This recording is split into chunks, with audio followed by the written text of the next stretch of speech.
ayon sa mga pag-aaral, tayo no ang nangunguna sa epekto ng pagbabago ng klima sa mundo. So according sa Climate Risk Index nung last year, so every year naglalabas sila ng kanilang parang listahan ng mga bansa na apektado. Tayo po yung number 1. So that means na yung mga weather-related na pagbabago tulad ng extreme heat, mga bagyo, no?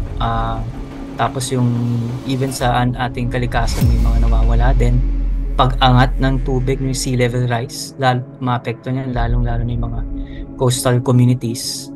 And then of course, sa ating ekonomiya, malaki rin ang epekto sa atin. No? Meron kaming nalabas na pag-aaral nung nakaraang 2021 kung saan ang Pilipinas na magkakaroon ng malaking epekto in terms of sea level rise sa Manila, sa Manila lang mismo at yung mga karatig na bayan niya.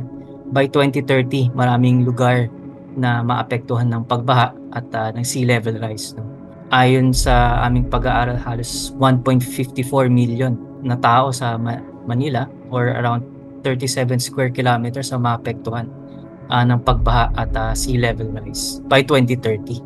So ano na po yan, malapit-lapit na po yan at nararanasan na rin po natin yan. Ito ay hindi natural. Ang climate change, base na rin sa mga proseso na pinagdaanan namin na merong mga matuturong sanhi o nagdulot ng pagbabago ng klima. Man-made po siya.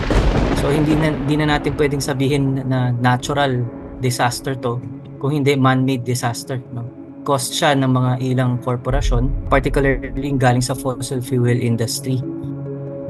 May datos po kami in relation sa Manila Bay. Every year kasi halos 13 millimeters ang inaangat na tubig sa Manila Bay particularly. Tapos yung buong Metro Manila, 10 centimeters naman ang nilulubog niya. No? So nagsisink no, yung majority ng Metro Manila.